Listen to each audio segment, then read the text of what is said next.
Hi friends, మాకు దర్శనం బాగానే జరిగింది. మేము తీసుకున్న టికెట్ వచ్చి అచ్యుత బ్రహ్మోత్సవం సేవ. వితిన్ 2 అవర్స్ దర్శనం అయిపోయింది. మళ్ళీ మేము రూమ్కి వచ్చేసి రెడీ అయిపోయి రూమ్ వెకేట్ చేసేసి కొండ దిగేదానికి మళ్ళీ బస్సు ఎక్కాం తిరుపతి దిగేదానికి. మన కొండ ఎక్కేటప్పుడు మాత్రం కొంచెం తక్కువ టైమే తీసుకుంటాయి. మరి కొండ దిగేటప్పుడు మాత్రం ఎక్కువ టైం పడుతుంది. జాగ్రత్తగా దిగాలి. బస్సులో వచ్చినా కారులో వచ్చినా మనం తిరుమల వెంకటేశ గోవింద గోవింద గోవింద.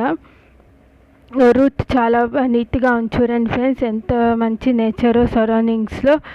కొండల పైన కానీ చెట్లు పచ్చగా ఉన్నాయి, ఎంత నీట్గా ఉన్నాయో. గాలి కానీ చల్లటి గాలి వస్తుంది. మరి అంత వేడి కాదు, అంత చలి మీడియంగానే ఉంది. మధ్యలో ట్రాఫిక్ ఏదో స్ట్రక్ అయినట్టుంది 15 నిమిషాలు.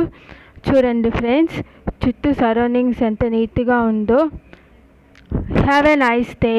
బాయ్.